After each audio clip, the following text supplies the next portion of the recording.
As we all know, like what we eat is one thing that really impacts our health, our fitness, and also our minds. Another one is movement and working out. But it's also really important to do that correctly, especially if you're trying to tackle any disease or any form or rehab or something like that. And that's what Millie is going to talk about.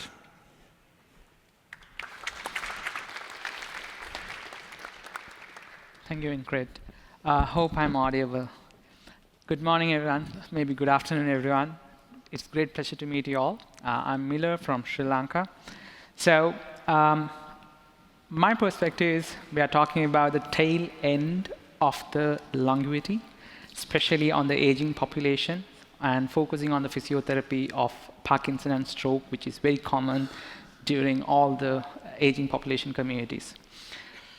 So there is a motivation. 3 years back, we all come across lockdown, COVID, pandemic, and so on. There's an amazing opportunity picked up during that lockdown period. So especially physiotherapy ecosystem, which very much tangible, and you have a physical touch of a doctor to take care of you.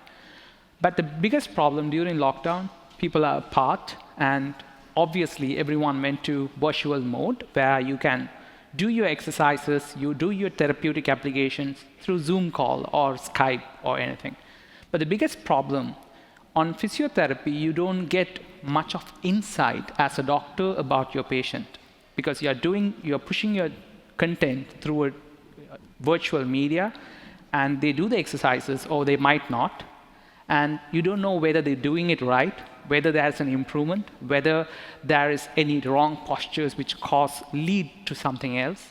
So this is something important for the doctors to know, keep touch on their patients and get to know every step of their health progress. And we have tackled one of the most important problem, the aging population side of it, which is the shortage for professional doctors who are working on this industry. If you take all the developing nation, in developing nation, this number is way high. In developed nations like US or Canada or Sweden even, aging population, like elders care professional doctors number varies from 3,000 patients per doctor. There's a huge gap in between.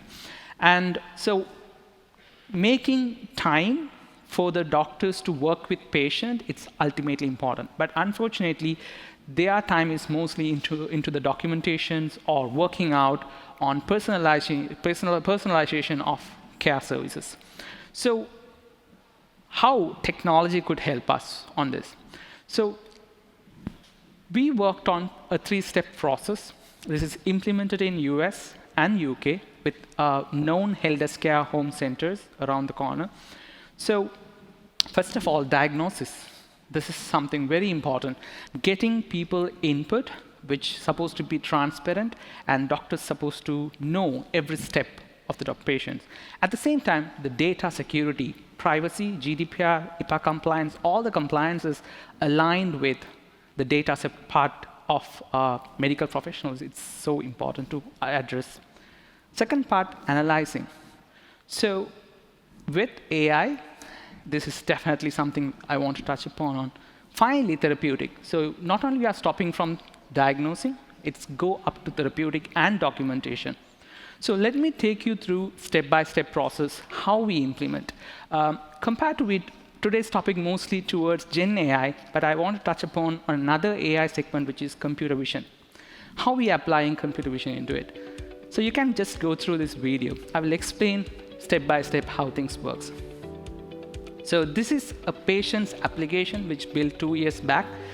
So we get all the information in front of a camera. You do your exercises, which is uploaded by a doctor. Based on your personalized healthcare plan, we're uploading the information to the patient's mobile phone.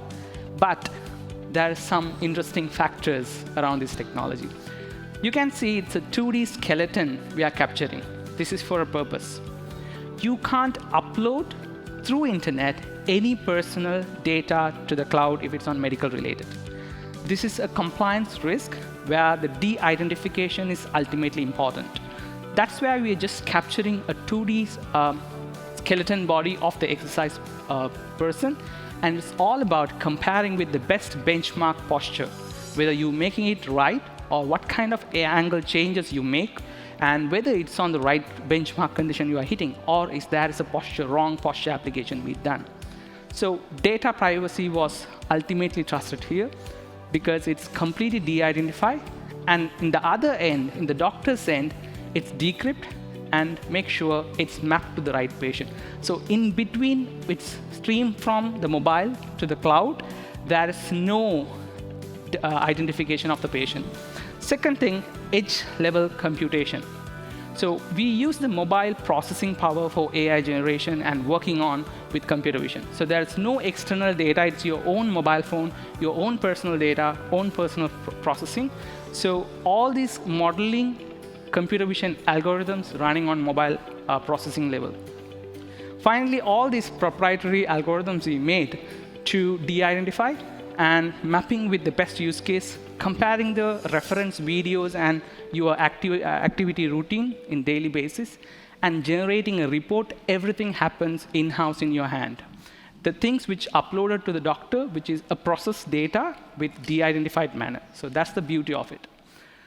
So second part, the analysis. So now we have very detailed information about how you do the exercises, which is uploaded by the doctor, but all the process data, which goes to a HIPAA-compliant cloud service. So it's all protected data with proper de-identified mechanism. The decryption happens on the doctor's end. That's something very important for us. And it gives a patient report compared to last week, how this guy was improved.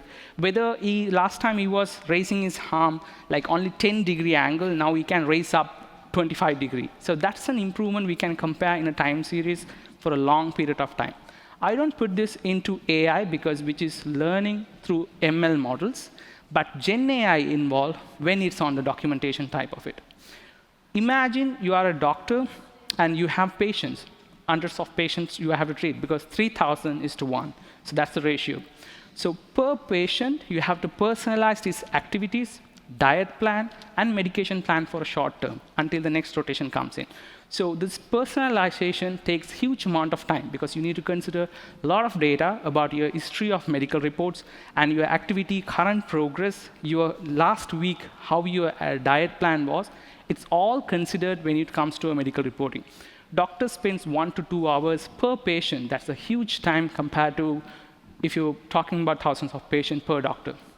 So that's where the final care plan module, the third part, the therapeutic application.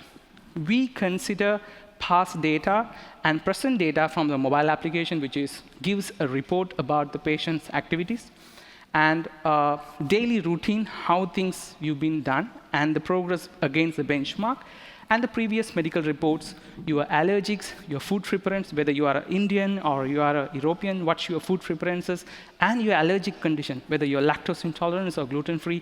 So all those things considered, and we generate 3 different care plans. Your activities, what are the exercises you have to do for the next week, and medication plan, what kind of medical treatments or supplements you have to take. Finally, the diet plan. But we had a specific technology here. Along with Gen AI, we work on technology called knowledge graph, which make you personalization so easy. I'll give a small demonstration how it looks like. First of all, how the care plan generated. There are thousands of medical report care plans, short-term care plans, were trained in the AI platform. This is a private LLM. There's no plugin with OpenAI or Google Gemini or anything. This is completely made out of LangChain, local LLM, and all the medical report trained. So it takes personalized medical terminology from the doctors, consider all the medical reports and your previous records, and generate a complete medical report, which is including diet plan, activity plan, and your medication plan. So that short-term plan, doctors spend only 10 minutes just to moderate whether this generated report is right or wrong. Definitely it goes through a moderation because that's important. So we are not completely dependent on AI to generate and push it to the patient to work on himself. There's a moderation. But that 1 to 2 hours time doctors spend on preparing this medical care plan note, now it's just 10 minutes for the generated one just to moderate and accept it. So that saves almost 1.5 hours of a doctor where he can spend his time on treating the patient. So this is on the doctor's side. He can just input information, and that goes to the system where it's auto-generate a complete report, which include all diet plan, activity plan, and supplement, the medication plan. But the beauty of it is the knowledge graph. I will explain what this knowledge graph is. So basically, let's say I'm a patient. I have lactose intolerance. So that need to be considered in my food preference. So eventually, when I'm preparing my care plan, it gives a complete knowledge graph which talk about all the elements which characterizing me. I can simply eliminate, let's say I don't eat meat, for an example. So if I eliminate that element, automatically it's rearrange itself.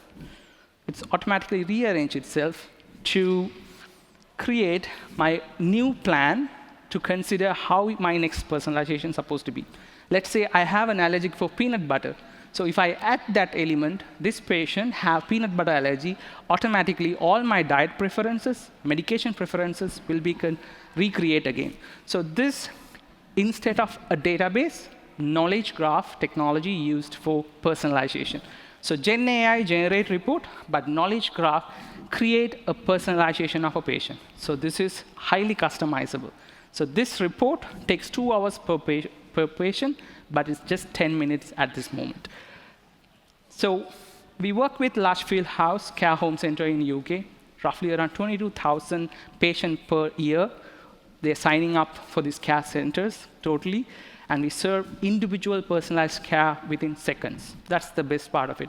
Collaborate with Morato UOM in Sri Lanka to do this research, and Jogo is our partner, Jogo Health. This is a company in US.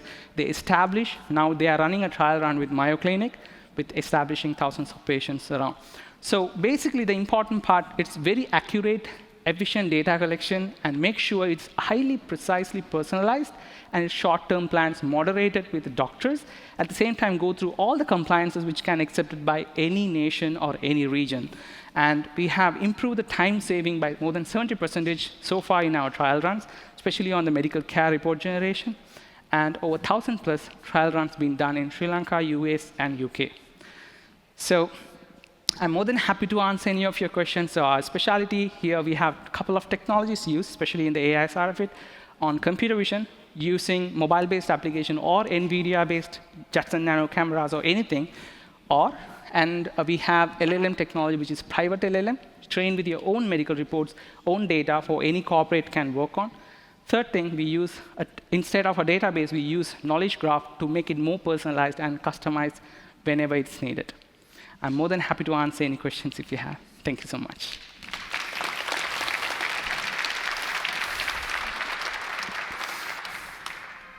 Thank you.